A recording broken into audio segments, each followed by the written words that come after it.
To another new video. इस video में हम लोग मेंटेनेंस पार्ट 3 मतलब कि अब हम लोग आगे बढ़ेंगे। लास्ट सेक्शन में मैंने आपको सेक्शन 20 तक पढ़ाया था। अब मैं आपको पढ़ाने जा रहा हूँ section 21, that is who are dependents. Dependents का मतलब क्या है और डिपेंडेंट्स कौन है, इस वीडियो में मैं आपको यही बताने जा रहा हूँ। ये रहा डेफिनेशन और who are the relatives of the dependents. तो पहले पढ़ते हैं डेफिनेशन की तरफ। सेक्शन में लिखा हुआ है section 21 of Hindu Adoption and Maintenance Act 1956, dependents defined. For the purpose of this chapter, for the purpose of this chapter, इसका मतलब हुआ कि ये जो चैप्टर वर्ड है, ये चैप्टर हुआ इस एक्ट का नाम। डिपेंडेंट्स, ये जो वर्ड है dependents mean the following relatives of the deceased. मैं जो अभी फॉलोइंग जो मैं आगे मैं बताऊंगा रिलेटिव्स ऑफ द डिपेंडेंट्स जो है, जैसे रिलेटिव्स ऑफ द डिसीज मतलब जो मर गया है उसका रिलेटिव है डिपेंडेंट्स, ठीक है। अब who are the relatives of the dependents, अब हम लोग इसमें आते हैं। देखो who are the relatives of dependents, पहला आता है हीज और हर मदर या फादर, दोनों केस, या उसका पापा भी हो सकता है या तो मम्मी भी हो सकती है। Dependents means the following relatives of the deceased, ठीक है।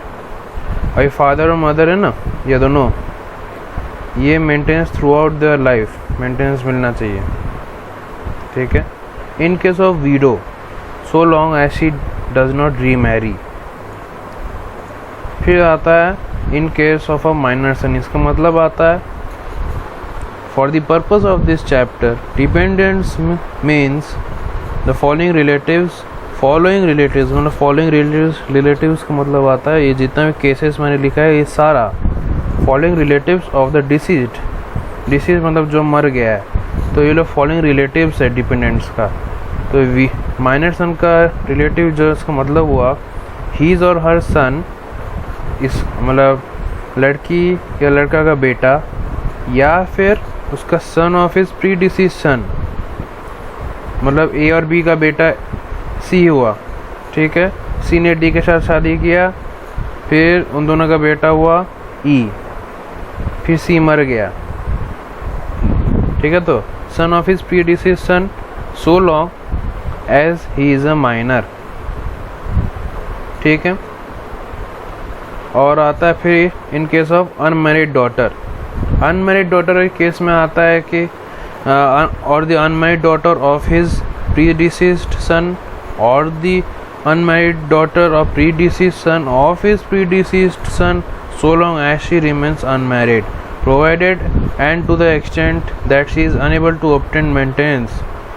ये प्रोवाइड कर दिया जा रहा है कि वो मेंटेनेंस ऑब्टेन नहीं कर पा रही है। इन the case of a great grand daughter from the estate of her father, मतलब अपने फादर के ईस्टेट से वो अपने को मेंटेन नहीं कर पा रही है, और द मदर और फादर्स फादर और फादर्स मदर के ईस्टेट या प्रॉपर्टी से। In case of a widow daughter, इन विडो डॉटर का केस हम लोग अब पढ़ रहे हैं। In case of widow daughter his widow daughter provided and to the extent that she the widow daughter is unable to obtain maintenance from the estate of her husband, मतलब कि window daughter जो है वो maintenance obtain नहीं कर पा रही है उसके हस्बैंड के प्रॉपर्टी या फिर ईस्टेट से, या फिर फ्रॉम हर सन और डॉटर इफ एनी और हीज और हर ईस्टेट। इसका मतलब आता है अगर उसके कोई बेटी और बेटा और बेटी है उससे ऑब्टेन नहीं कर पा रही मेंटेनेंस, या फिर उन दोनों के प्रॉपर्टी से ऑब्टेन नहीं कर पा रही, ठीक है। या फिर from her father in law, मतलब फादर इन लॉ जहाँ पे शादी हुआ, मतलब सी और डी का, मतलब ए और बी दो अलग अलग फैमिली है ना, तो ए का पेरेंट्स है अलग, बी का पेरेंट्स है अलग, बी वाइफ है तो फादर इन लॉ हो जाएगा इधर ए का पेरेंट्स में फादर इन लॉ। अगर वो मेंटेन नहीं कर पा रहा तब, और हिज फादर और the estate of either of them, या फिर उसके खुद के फादर या फिर दोनों के फादर के ईस्टेट से अगर वो मेंटेन नहीं हो पा रही है तब, ठीक है। फिर है in case of window of his son any widow of his son or of a son of his predeceased son, so long as she does not remarry, provided and so to the extent that she is unable to obtain maintenance from her husband's estate or from her son or daughter, वो अपने husband की estate से maintenance नहीं obtain कर पा रही है, या फिर अपने सन या डॉटर से ऑब्टेन नहीं कर पा रही है, या फिर उन लोग का estate मतलब प्रॉपर्टी से ऑब्टेन नहीं कर पा रही, और in the case of a grandson's widow, या फिर ग्रैंडसन का वीडो है, also from her father in law estate, also from the grandson's widow's father in law's estate. ठीक है, अब हम लोग आते हैं नेक्स्ट पेज में। Who are the dependents, who are the relatives of the dependent में कंटिन्यूएशन हो रहा है, इसलिए CONTD लिखा है मैंने।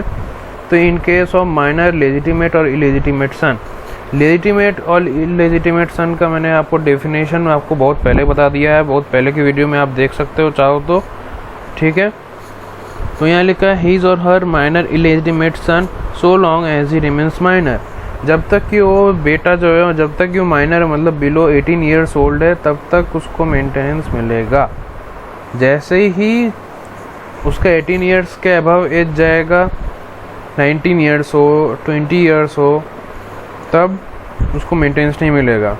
इन केस ऑफ अनमैरिड लेजिटिमेट और इलेजिटिमेट डॉटर, इसका मतलब है कि अगर जो डॉटर जो है अनमैरिड मतलब शादीशुदा नहीं है, शादी नहीं हुई डॉटर की, ठीक है,